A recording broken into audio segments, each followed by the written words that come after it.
ముందుగా ఈ వీడియో చూస్తున్న ప్రతి ఒక్కరికి శ్రీరామనవమి శుభాకాంక్షలు. శ్రీరామనవమి హిందువుల ముఖ్య పండుగలలో ఒకటి.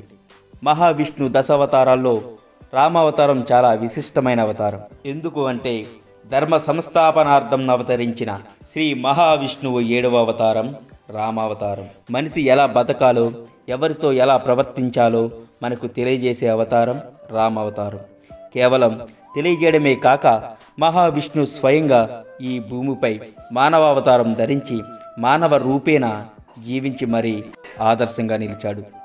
రాముడు కన్నా రామనామమే ఎక్కువ శక్తి కలిగి ఉందంటారు. రామావతారం మొదలవక ముందు నుంచే రామనామం ఈ సృష్టిలో తారక మంత్రంగా వెలుగొందుతుంది. శ్రీరామ రామ రామేతి రమే రామ మనోరమే సహస్రనామ తత్తుల్యం శ్రీరామనామ వరాననే. ఈ శ్లోకానికి అర్థం, ఎవరైతే తెలిసి కానీ తెలియక కానీ రామనామాన్ని 3 సార్లు జపిస్తారో వారికి శ్రీ విష్ణు సహస్ర పారాయణ ఫలితం లభిస్తుందని అర్థం. ఈ శ్లోకాన్ని మనకు ఏ కవో లేదా ఋషులో అందచేసింది కాదు, స్వయంగా ఆ పరమశివుడే పార్వతీమాతకు ఉపదేశించిందే ఈ రామమంత్రం. శ్రీరాముడు చైత్ర శుద్ధ నవమి గురువారం పునర్వసు నక్షత్రమున కర్కటక లగ్నంలో త్రేతాయుగంలో జన్మించాడు. అంతేగాక రాముడు 14 సంవత్సరాల అరణ్యవాసం, రావణ సంహారం తర్వాత శ్రీరాముడు తిరిగి సీతా సమేతంగా అయోధ్యకు రాజుగా చైత్ర శుద్ధ నవమి నాడే పట్టాభిషిక్తుడయ్యాడు. అంతేకాక సీతారాముల కళ్యాణం కూడా నవమి నాడే జరిగిందని మన పురాణ పురుషుల వాక్కు. అందుకే చైత్రమాసంలో వచ్చే శుద్ధ నవమి నాడు శ్రీరామి నవమిగా జరుపుకుంటారు. శ్రీరాముని గుణగణాలు గూర్చి కొనియాడిని కవిలేడు. సకల మానవాళికి శ్రీరాముడు ఆదర్శ పురుషుడు. శ్రీరాముడిలోని గుణాలు ఆకాశంలోని నక్షత్రాల వలె లెక్కకు అందనివి.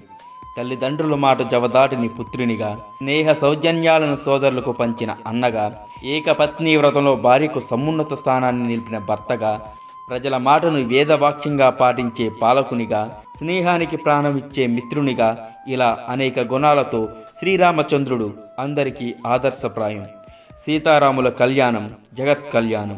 అన్ని వైష్ణవ ఆలయాలతో పాటు శైవాలయాల్లో కూడా ఈ వేడుకలు అంగరంగ వైభవంగా నిర్వహిస్తారు. ఇదంతా ఒక ఎత్తు అయితే, శ్రీరామనవమికి ప్రత్యేకంగా తయారు చేసే బెల్లం పానకం మరో ఎత్తు.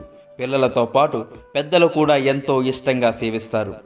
ప్రతి ఏడు తెలంగాణ రాష్ట్రంలో భద్రాచలంలో ఎంతో వైభవంగా శ్రీ సీతారాముల కళ్యాణం జరుగుతుంది. రాష్ట్రం నుండే కాక దేశం నలుమూలల నుండి కూడా ఈ ఉత్సవాల్లో పాల్గొంటారు భక్తజనం. అయితే ఈ సంవత్సరం శ్రీరామనవమి సమయానికి పరిస్థితులు కాస్త భిన్నంగా ఉన్నాయి. ఎక్కడో చైనాలో మొదలైన కరోనా వైరస్ ఇప్పుడు సరిహద్దులు దాటి మన దేశంలో ప్రవేశించింది. దాని నివారణ చర్యలో భాగంగా కేంద్ర రాష్ట్ర ప్రభుత్వాలు లాక్డౌన్ ప్రకటించాయి. దీనితో జనసంచారాన్ని నిషేధించారు మన అధికారులు. కాబట్టి ఈ సంవత్సరం శ్రీరామనవమి ఉత్సవాలు భక్తులు లేకుండానే వేద పండితుల మధ్య జరగనున్నాయి.